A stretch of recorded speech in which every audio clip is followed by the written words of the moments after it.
One day, while hunting in the forest, a man killed a big monkey called a gibbon to take home to his wife and child and his little sister who lived with them. The gibbon was good meat, and they would have plenty to eat for many days. The man saw the forest, he saw the gibbon, he saw good meat for many days. He did not see one thing. He did not see the tiger's eyes. The tiger's eyes looked out from a hiding place in the deep forest. The tiger watched the man. He knew that for a tiger the man was good meat for many days. The tiger jumped out of the bushes and killed the man and ate him. The tiger sat down and licked his lips. He looked at the dead gibbon, and he looked at the clothes the man had been wearing. The tiger had an idea. The tiger put on the man's clothes. He picked up the man's bow and arrows in one paw and the gibbon in the other.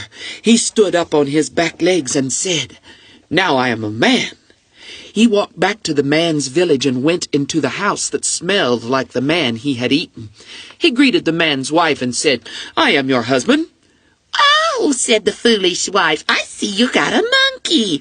She began to fix the monkey for supper, and she never even looked at the tiger's eyes. Now the man's little sister looked more closely at the tiger and saw that he had fur on his hands and he had a tail. She looked him in the eyes and knew that this was not her brother. "This is not your husband," the little sister whispered to the wife. "He has tiger's eyes." "Oh, yes," said the wife, for that is what she called her husband's sister. "He's just being silly." And the wife went on making supper.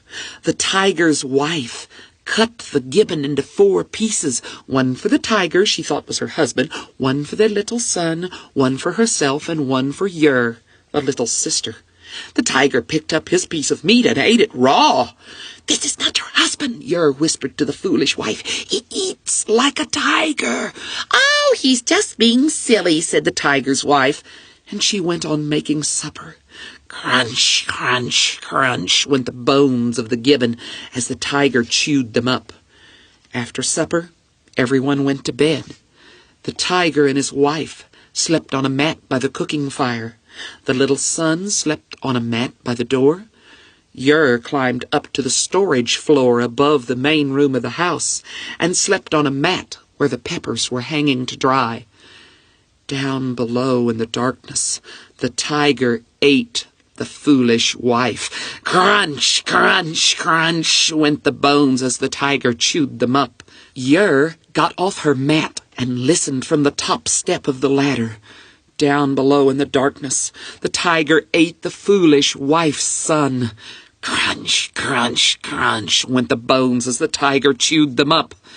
The tiger licked his lips and sat down below in the darkness. After a while, the tiger came to the foot of the ladder and called up to Yer, "Sister, come down." "Oh, no," called Yer back to him. "If you want to see me, you have to come up." She hurried to the farthest corner in the storage room and hid behind a string of red peppers that were drying. Then she had an idea. Yer took some of the red peppers and put them in a grinding bowl and ground them into red powder. Then she took her washing bowl and put the red pepper powder into the water. Just then the tiger reached the top step of the ladder and looked up into the storage floor. Yer threw the pepper water in the tiger's eyes. The tiger growled and dropped to the ground. He ran to the river to wash his eyes. Yer climbed down the ladder to run away, but when she got to the door of the house, the tiger was already coming back. She grabbed another bowl of water from beside the cooking fire and ran back up the ladder. As Yer huddled in the farthest place of the storage floor, she began to cry. "What shall I do?" she cried. Under the grass roof of the house, there was a little bird's nest. The little bird said, "What's wrong?" "My brother has become a tiger," Yer answered, "and has eaten my sister-in-law and her little son. Little bird, fly to my people and tell them to come and help me. Hurry, little bird, and I and my people will feed you and all of your people forever." The little bird agreed and flew out the smoke hole over the cooking fire.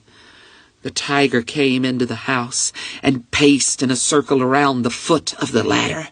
After a while, the tiger came to the foot of the ladder and called up to Yer. "Sister, come down." "Oh, no," called Yer back to him. "If you want to see me, you have to come up." She ground more peppers from the string that was drying above her and put the red powder into the water she had gotten from beside the cooking fire. The tiger climbed the ladder again, and the tiger's eyes looked over the storage floor toward Yer. Once again, Yer threw pepper water into the tiger's eyes. The tiger howled and growled and snarled and jumped to the ground. He ran back to the river to wash his eyes again. While the tiger was at the river, Yer's people came from her house. "The little bird came and told us that our brother was dead. Where is the tiger?" they asked. "Down at the river washing his eyes," said Yer. As she explained what had happened, her brothers dug a tiger trap right at the front door to the house. They covered the tiger trap with a grass mat from the house, and they all stood around it, with Yer at the far side of the trap. Back from the river came the tiger. "Welcome, brothers," said Yer to the tiger. "See, our family has come for a late visit. Will you ask them in?" "Come in," said the tiger, thinking of the great meal he would have if he ate all these people. "After you, brother," said Yer, and the tiger walked across the mat on his back legs. The mat gave way, and the tiger fell into the tiger trap. Yer's brothers killed him with their spears. Forever after, even today, the people feed the little bird and her children and keep them in their nests in the people's houses, and everyone remembers the tiger's eye.